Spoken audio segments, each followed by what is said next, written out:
അപ്പസ്തോല പ്രവർത്തനങ്ങൾ 1-ാം അധ്യായം.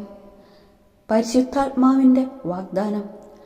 അല്ലയോ തെയോഫിലിസ്, യേശു താൻ തിരഞ്ഞെടുത്ത അപ്പസ്തോലന്മാർക്ക് പരിശുദ്ധാത്മാവ് വഴി കൽപ്പന നൽകിയതിനു ശേഷം സ്വർഗത്തിലേക്ക് സംവഹിക്കപ്പെട്ട ദിവസം വരെ പ്രവർത്തിക്കുകയും പഠിപ്പിക്കുകയും ചെയ്ത എല്ലാ കാര്യങ്ങളെയും കുറിച്ച് ആദ്യ ഗ്രന്ഥത്തിൽ ഞാൻ എഴുതിയിട്ടുണ്ടല്ലോ.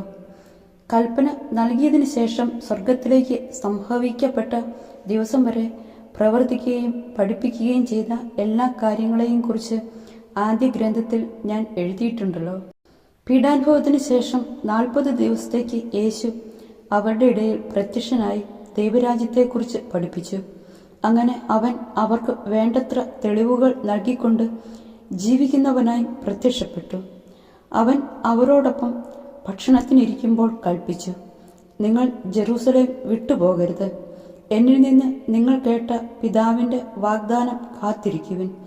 എന്തെന്നാൽ യോഹന്നാൻ വെള്ളം കൊണ്ട് സ്നാനം നൽകി, നിങ്ങളാകട്ടെ ഏറെ താമസിയാതെ പരിശുദ്ധാത്മാവിന് സ്നാനം ഏൽക്കും. യേശുവിൻ്റെ സ്വർഗാരോഹണം. ഒരുമിച്ച് കൂടിയിരിക്കുമ്പോൾ അവർ അവനോട് ചോദിച്ചു, കർത്താവെ, അവിടുന്ന് ഇസ്രയേലിന് രാജ്യം പുനഃസ്ഥാപിച്ച് നൽകുന്നത് ഇപ്പോഴാണോ? അവൻ പറഞ്ഞു, പിതാവ് സ്വന്തം അധികാരത്താൽ നിശ്ചയിച്ചുറപ്പിച്ചിട്ടുള്ള സമയമോ കാലമോ നിങ്ങൾ അറിയേണ്ട കാര്യമല്ല. എന്നാൽ പരിശുദ്ധാത്മാവ് നിങ്ങളുടെ മേൽ വന്നു കഴിയുമ്പോൾ നിങ്ങൾ ശക്തി പ്രാപിക്കും. ജെറുസലേമിലും യൂദയ മുഴുവനിലും സമരിയായിലും ഭൂമിയുടെ അതിർത്തികൾ വരെയും നിങ്ങൾ എനിക്ക് സാക്ഷികളായിരിക്കുകയും ചെയ്യും. ഇത് പറഞ്ഞു കഴിഞ്ഞപ്പോൾ അവർ നോക്കി നിൽക്കെ അവൻ ഉന്നതങ്ങളിലേക്ക് സംവഹിക്കപ്പെട്ടു. ഒരു മേഘം വന്ന് അവനെ അവരുടെ ദൃഷ്ടിയിൽ നിന്ന് മറിച്ചു. അവൻ ആകാശത്തിലേക്ക് പോകുന്നത് അവർ നോക്കി നിൽക്കുമ്പോൾ വെള്ളവസ്ത്രം ധരിച്ച 2 പേർ അവരുടെ മുമ്പിൽ പറഞ്ഞു, അല്ലയോ ഗലീലിയരെ, നിങ്ങൾ ആകാശത്തിലേക്ക് നോക്കി നിൽക്കുന്നതെന്ത്? നിങ്ങളിൽ നിന്ന് സ്വർഗത്തിലേക്ക് സംവഹിക്കപ്പെട്ട യേശു സ്വർഗത്തിലേക്ക് പോകുന്നതായി നിങ്ങൾ കണ്ടതുപോലെ തന്നെ തിരിച്ചു വരും. മത്തിയാസ്. അവർ ഒലിവുമലയിൽ നിന്ന് ജെറൂസലേമിലേക്ക് മടങ്ങിപ്പോയി.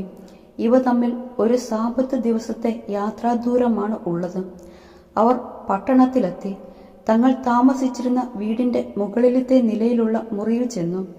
അവർ പത്രോസ്, യോഹന്നാൻ, യാക്കോബ്, അന്ത്രയോസ്, ഫിലിപ്പോസ്, തോമസ്, ബർത്തലോമിയ, മത്തായി, ഹൽപ്പയുടെ പുത്രനായ യാക്കോബ്, തീവ്രവാദിയായ ശിമയോൻ, യാക്കോബിന്റെ പുത്രനായ യോദാസ് എന്നിവരായിരുന്നു.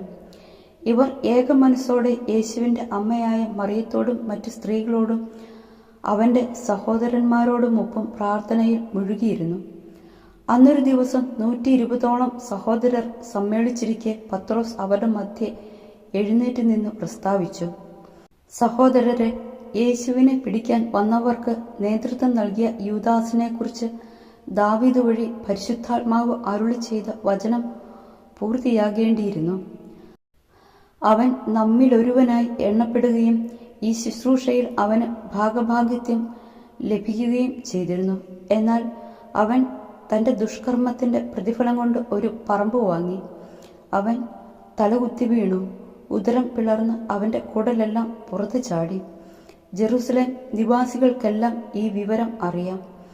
ആ സ്ഥലം അവരുടെ ഭാഷയിൽ രക്തത്തിൻ്റെ വയൽ എന്നർത്ഥമുള്ള ഹക്കൽദാമ എന്ന് വിളിക്കപ്പെട്ടു.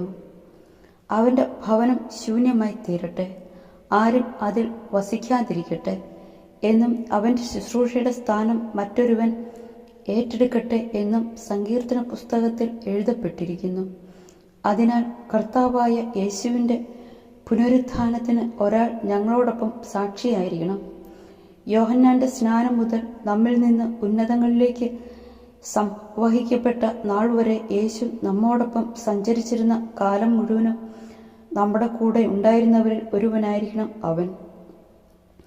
അവൻ ബർസബാസ് എന്ന് വിളിക്കപ്പെട്ടിരുന്ന ജോസഫ്, മത്തിയാസ് എന്നീ 2 പേരെ നിർദ്ദേശിച്ചു.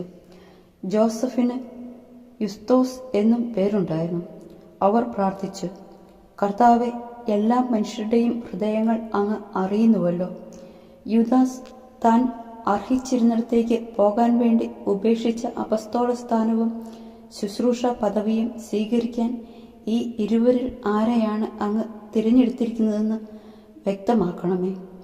പിന്നെ അവർ കുറിയിട്ടു. മത്തിയാസിന് കുറി വീണു. 11 അപ്പസ്തോലന്മാരോടുകൂടെ അവൻ എണ്ണപ്പെടുകയും ചെയ്തു.